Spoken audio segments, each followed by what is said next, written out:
ಬಿಹಾರದಲ್ಲಿ ರಾಹುಲ್ ಗಾಂಧಿ ಮತ ಅಧಿಕಾರ ಯಾತ್ರೆ ನಡೆದಿರುವಾಗ ಬಿಜೆಪಿಯ ಹತಾಶ ಪ್ರತಿಕ್ರಿಯೆ ಮತ್ತೊಂದು ರೀತಿಯಲ್ಲಿ ವ್ಯಕ್ತವಾಗಿದೆ. ಪಾಟ್ನಾದ ಕಾಂಗ್ರೆಸ್ ಪಕ್ಷದ ಕಚೇರಿ ಮೇಲೆ ಬಿಜೆಪಿ ಕಾರ್ಯಕರ್ತರು ಇದ್ದಕ್ಕಿದ್ದಂತೆ ದಾಳಿ ನಡೆಸಿದ್ದಾರೆ. ಆರಂಭದಲ್ಲಿ ಪ್ರತಿಭಟನೆ ನಡೆಸುತ್ತಿದ್ದವರು ನಂತರ ಗೇಟ್ ಮುರಿದು ಒಳಗೆ ಪ್ರವೇಶಿಸಿದ್ದಾರೆ ಅಂತ ಕಾಂಗ್ರೆಸ್ ಆರೋಪಿಸಿದೆ. ಅವರು ಕಾಂಗ್ರೆಸ್ ಕಾರ್ಯಕರ್ತರ ಮೇಲೆ ಹಲ್ಲೆ ಮಾಡೋಕೆ ಪ್ರಾರಂಭಿಸಿದ್ರು. ಸ್ಥಳದಲ್ಲಿದ್ದ ಅನೇಕ ಸುದ್ದಿವಾಹಿನಿಗಳ ವರದಿಗಾರರು ಹಲ್ಲೆಗೊಳಗಾಗಿ ಕಾಂಗ್ರೆಸ್ ಕಾರ್ಯಕರ್ತರು ಗಾಯಗೊಂಡಿರುವುದನ್ನು ತೋರಿಸಿದ್ದಾರೆ. ಈ ಮಧ್ಯೆ ರಾಹುಲ್ ಗಾಂಧಿ ತಮ್ಮ ಕಾರ್ಯಕರ್ತರ ಮೇಲೆ ನಡೆದಿರುವ ಹಲ್ಲೆ ಬಗ್ಗೆ ತೀವ್ರವಾಗಿ ಪ್ರತಿಕ್ರಿಯಿಸಿದ್ದಾರೆ. ಕಾಂಗ್ರೆಸ್ ಪಕ್ಷದ ವೇದಿಕೆಯಿಂದ ಪ್ರಧಾನಿ ನರೇಂದ್ರ ಮೋದಿ ವಿರುದ್ಧ ನಿಂದನೀಯ ಪದಗಳನ್ನು ಬಳಸಲಾಗಿದೆ ಅನ್ನೋದು ಆರೋಪ. ಯಾತ್ರೆಯಲ್ಲಿದ್ದ ರಾಹುಲ್ ಗಾಂಧಿ, ತೇಜಸ್ವಿ ಯಾದವ್ ಈಗಾಗಲೇ ಹೊರಟು ಹೋಗಿದ್ರು ಅಂತ ಕಾಂಗ್ರೆಸ್ ಪಕ್ಷ ಹೇಳ್ತಿದೆ. ವೇದಿಕೆಯ ಮೇಲೆ ಬಂದು ಅಂತಹ ಪದಗಳನ್ನು ಬಳಸಿದವರು ಯಾರು ಅಂತ ತಿಳಿದಿಲ್ಲ.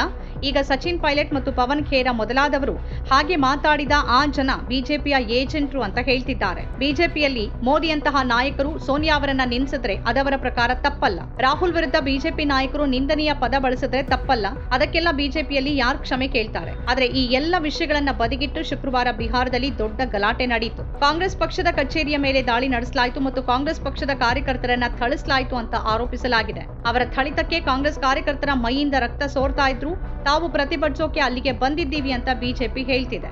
ತಮ್ಮ ಮೇಲೆಯೇ ಒಳಗಿನಿಂದ ದಾಳಿ ನಡೆಸಲಾಯಿತು. ಕಾಂಗ್ರೆಸ್ ಪಕ್ಷದವರು ತಮ್ಮ ಮೇಲೆ ದಾಳಿ ನಡೆಸಿದ್ರು ಅಂತ ಆರೋಪಿಸಲಾಗ್ತಿದೆ. ರಾಹುಲ್ ಗಾಂಧಿ ತಮ್ಮ ಕಾರ್ಯಕರ್ತರನ್ನ ಸಮರ್ಥಿಸಿಕೊಳ್ತಾ ಸತ್ಯ ಮತ್ತು ಅಹಿಂಸೆಯ ಮುಂದೆ ಅಸತ್ಯ ಮತ್ತು ಹಿಂಸಾಚಾರ ನಿಲ್ಲೋಕೆ ಸಾಧ್ಯವಿಲ್ಲ ಅಂತ ಹೇಳಿದ್ದಾರೆ. ನೀವೆಷ್ಟು ಹೊಡೆಯೋಕೆ ಬಯಸ್ತೀರೋ ಅಷ್ಟು ಹೊಡೀರಿ. ನಾವು ಸತ್ಯ ಮತ್ತು ಸಂವಿಧಾನವನ್ನ ರಕ್ಷಣೆ ಮಾಡುವುದನ್ನ ಮುಂದುವರಿಸ್ತೀವಿ ಅಂತ ಹೇಳಿದ್ದಾರೆ. ಯಾವುದೇ ಸಂದರ್ಭದಲ್ಲೂ ಸಮಸ್ಯೆಯಿಂದ ಬೇರೆ ಕಡೆಗೆ ಗಮನ ತಿರುಗಿಸೋಕೆ ನಾವು ಬಿಡೋದಿಲ್ಲ ಅಂತ ಹೇಳಿದ್ದಾರೆ. ಮಾತ್ರವಲ್ಲದೆ ಬಿಜೆಪಿ ಈ ವಿಷಯದ ಬಗ್ಗೆ ರಾಜಕೀಯ ಮಾಡಿದ್ರೆ ಅದಕ್ಕೆ ಉತ್ತರವೂ ಇದೆ ಅಂತ ಸ್ಪಷ್ಟಪಡಿಸಿದ್ದಾರೆ. ಈಗ ಕಾಂಗ್ರೆಸ್ ಪಕ್ಷ ಬಿಜೆಪಿ ಇದನ್ನೆಲ್ಲ ಉದ್ದೇಶಪೂರ್ವಕವಾಗಿ ಮಾಡ್ತಿದೆ ಮತ್ತು ಬಿಜೆಪಿ ನಮ್ಮ ವೇದಿಕೆಯನ್ನು ದುರುಪಯೋಗ ಪಡಿಸಿಕೊಳ್ಳೋಕೆ ತನ್ನ ಏಜೆಂಟ್ ಅಲ್ಲಿ ಒಬ್ಬರನ್ನ ಕಳಿಸಿದೆ ಅಂತ ಹೇಳ್ತಿದೆ. ಅವರ ಏಜೆಂಟ್ರು ನಮ್ಮ ಸಭೆಗೆ ನುಗ್ಗಿ ತಪ್ಪು ಘೋಷಣೆಗಳನ್ನ ಕೂಗ್ತಾರೆ ಮತ್ತು ನಂತರ ಈ ಜನರ ಗಮನವನ್ನ ಮತದಾರರ ಹಕ್ಕುಗಳ ಯಾತ್ರೆಯಿಂದ ಬೇರೆ ಕಡೆಗೆ ತಿರುಗಿಸೋಕೆ ಇದನ್ನ ಒಂದು ಸಮಸ್ಯೆಯನ್ನಾಗಿ ಮಾಡ್ತಾರೆ ಅಂತ ಪವನ್ ಖೇರಾ ಹೇಳಿದ್ದಾರೆ. ಅವರ ಸಚಿವರು ಮತ್ತು ಶಾಸಕರು ನಮ್ಮ ಕಾರ್ಯಕರ್ತರ ಮೇಲೆ ದಾಳಿ ಮಾಡ್ತಿದ್ದಾರೆ. ಆದರೆ ದೇಶ ಮತ್ತು ದೇಶದ ಜನ ಇದನ್ನೆಲ್ಲ ನೋಡ್ತಿದ್ದಾರೆ. ಅವರ ಗೂಂಡಾಗಿರಿ ಕೆಲಸ ಮಾಡೋದಿಲ್ಲ ಅಂತ ಹೇಳಿದ್ದಾರೆ. भाई किसने की टिप्पणी?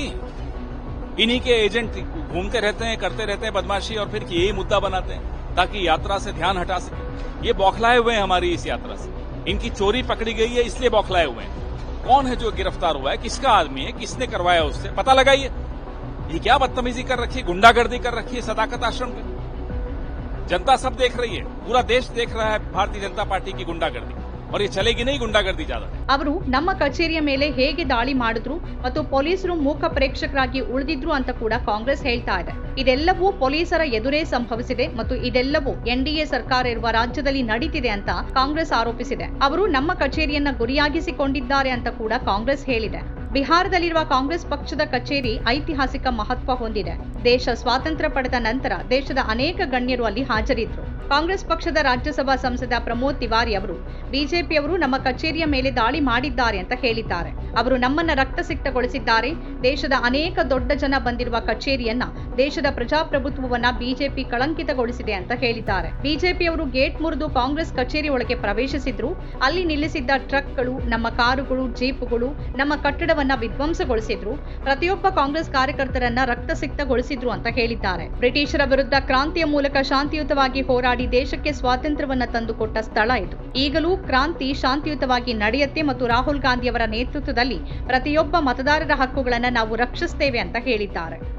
देश का लोकतंत्र भारतीय जनता पार्टी ने कलंकित कर दिया है, काला अध्याय लिख दिया है. सारा दृश्य दिखाई दे रहा है. मैंने बात भी की है सदाकत आश्रम. जिस तरीके से भारतीय जनता पार्टी के कार्यकर्ता गुंडों के रूप में सदाकत आश्रम का गेट तोड़कर घुस गए अंदर, जो हमारा कांग्रेस का मुख्यालय है, वहां खड़ी ट्रक, वहां हमारे कारें, जीप, हमारा भवन, उसमें हिंसा की तोड़फोड़ की. यही नहीं, जो कांग्रेस का कार्यकर्ता मिला उसे लहू लहान कर दिया, जिसमें बुजुर्ग कार्यकर्ता भी. ये वही सदाकत आश्रम है जो अंग्रेजों के खिलाफ क्रांति करके शांतिपूर्वक लड़ा था और देश को आजादी दिलाई थी. ये वही सदाकत आश्रम है जहां देश के प्रथम राष्ट्रपति बाबू राजेंद्र प्रसाद ने, जिन्होंने संविधान स्वीकार किया था, अंतिम सांस ली थी. आज वहां रक्त रंजित कर दिया उन्होंने उस सदाकत आश्रम की पवित्र धरती को भारतीय जनता पार्टी की हिंसा में लिप्त गुंडों ने। सहयोग कौन कर रहा था? बिहार की पुलिस प्रशासन।